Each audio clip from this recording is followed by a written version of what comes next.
Amy Tan, who is, well, I'd say a shiny girl just like me, right? Oh, thanks. Yeah, we try to be happy and bright, right? And have a good time. And our pages reflect that too. And I'm noticing you have this adorable page right there, all about your son. And man, you got so many shiny elements on there. Yeah, I love it because gold is so hot right now, and I'm finding that it's a lot of bling that you bring to a simple layout. Yeah, I mean, we were talking about gold being so hot, and I'm looking at all these really great products that are out there, like these beautiful tags that have all this gold on them. And you know, I actually saw something on Pinterest the other day where you can take a regular tag and dip it in gold paint, or you could use a gold paint pen to do it if you didn't want to buy something like that, or the gold papers.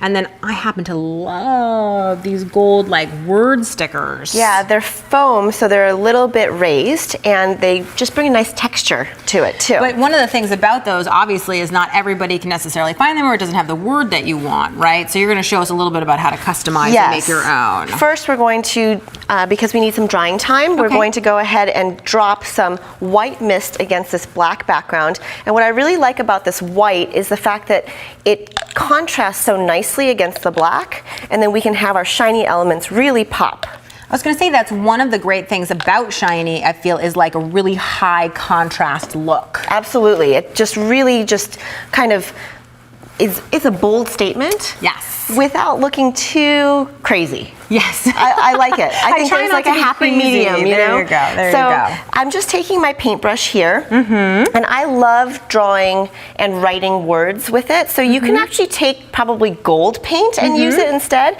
but I'm using black here, and I'm just going to write the word remember. Now, do you have any tips to people who are nervous about, I mean, you have gorgeous handwriting. Are people who feel like, I hate my handwriting, what am I doing? You know, every time I put a paintbrush or a pen down, my writing looks different.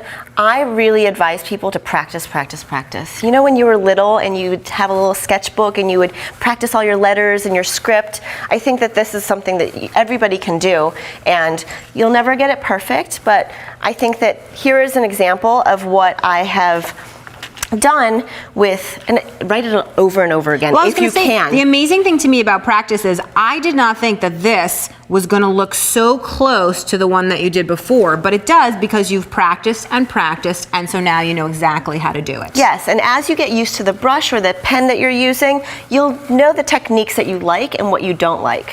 So cool. So once you have your watercolored letters, what are we doing next? So the next thing I did was I copied it onto with a laser printer, right? That's right, yes. Something that has toner, so a copying machine or anything like that would work. I actually just took it to a copy store and went ahead and printed it, and I've applied this foil on top of it. I'm going to run it through this foil applicator. Because this is obviously heat activated foil, so that's why you need to do that. But I also know that you can use, not every, but many sort of laminators from the office supply store you can do this with as well. That's a great tip. You just need to check that the heat setting's high enough. Yeah, so what's happening now is the foil is going to adhere to the toner, and you've got one that's already done there. Yeah, I do. I have one here, and you can see how beautiful all this pink is on here. It's really cool. And of course you could do gold, you could do silver, so many different colors.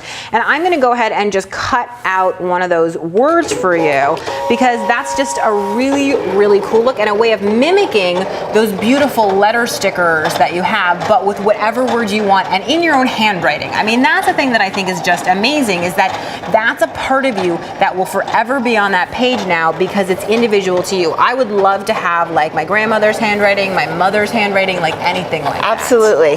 And what's great too is if you have a lot of patience and you don't have a cutting machine, you could take an X-Acto or scissors and finely cut it. And I think that what's great about using some kind of shiny element is it really brings out such well, it definitely brings my attention to it because like a magpie, everything's shiny, and I am there trying to see exactly what is happening. All right, so I just want to show you how great this turns out.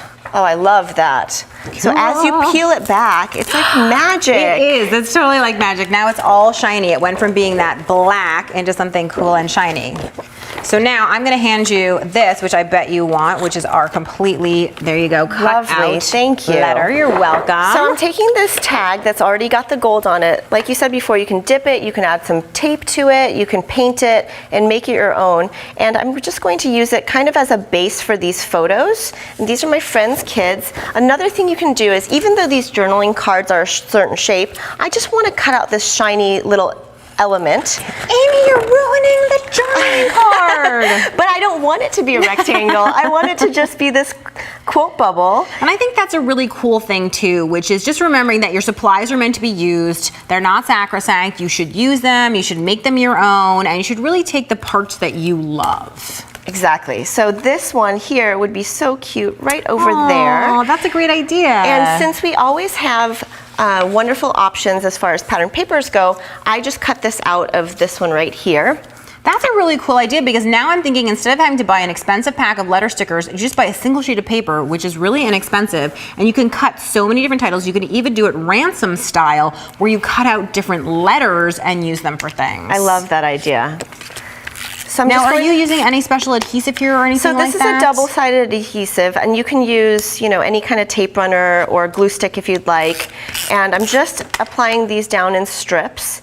And I don't like to waste too much, so I'm just going to put those down. And what I'm going to do, instead of just using the adhesive for this quote bubble, is I want it to stand up, so I'm using these foam dots to put behind it. I love foam dots, because we were talking about how the original letter stickers that we were looking at were dimensional. And again, I use foam adhesive all the time because I'm always looking for that extra pop, that thing that makes my layout come forward, that makes my elements, gives it dimension and texture and all that cool stuff. Yes, I love that. By the way, that. P.S. I love and adore that you are using pink on a page about a boy. Not only the title, but behind the bubble, that you're not afraid to say everything boy doesn't have to be blue, it can be pink too. There are no rules when it comes to bling and shine. So now, tell me about the adhesive you're using now. I see it's like a glue pen. Yeah, so it's got a thinner nozzle, a smaller opening. Does it need to be a wet adhesive, or could you use a really thin tape runner? You could use tape runner if you want. Sometimes, depending on what I have around me, I just use that. The reason I'm using this fine tip glue is because I want to get into the smaller elements. You have such a delicate element there. Yeah, so then I'm just going to put that down. And another way to add some more shine to this is to use sequins. And now I know that you're probably thinking we're going to sew these on. Actually, I was thinking glue. Okay, so I like to glue them on as well, but I like the look of stapling them down. Wow, I never would have thought of stapling a sequin. Yeah, because it's so delicate, and this right, and that has a more masculine feel. But what a great way to get sequins onto a boy page. And you can buy staples that are gold and all sorts of colors. You can color them with alcohol markers. So many cool ways to do it. Well, thanks, Amy, for all these awesome shiny tips. I can't wait to make something else super shiny.